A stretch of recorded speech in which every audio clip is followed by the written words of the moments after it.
Hi there, welcome to Adventures in the Gardens. I'm Jennifer Horn, and I just wanted to give you an update of how 2025 winter is going for me.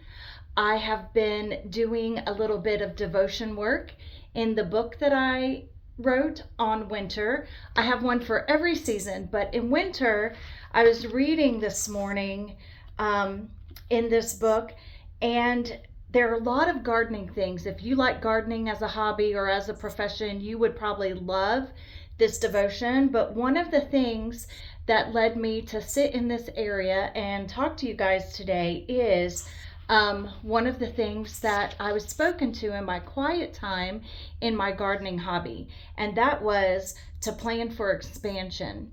And a lot of times in winter seasons, it can get quiet and cold, and we think that just because we're all snowed in, which never happens in Florida, but we were quite cold, and so everybody was inside a lot, and you can get depressed and kind of lonely.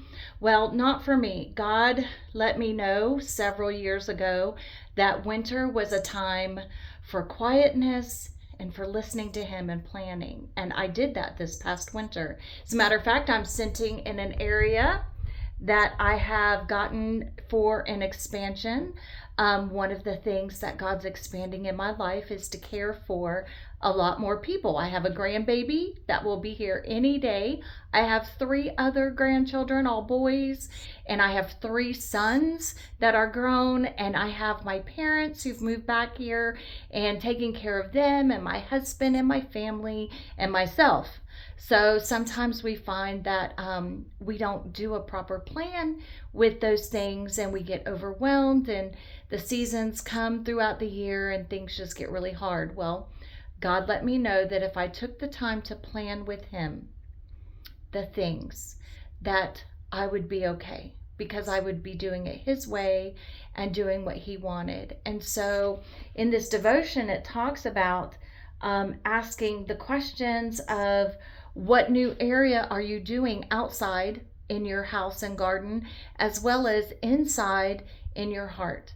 Well, outside, I was not physically strong enough to tackle the things that are happening. And so God led me to create this little area to strength train and body build in. And that's what I've been doing. And also, my heart needs more of God's fruits, his kindness and his patience and his joy and his love, so that I can care for all of the people as well as myself. And so I've been spending time with him, letting him prepare my heart as I'm preparing my outside. So, what have you been planning this 2025? Have you gotten started with any of the things that God's been talking to you about? Let me know. And I look forward to giving you updates all along the way this year. I'll talk to you later. Bye now. Be blessed.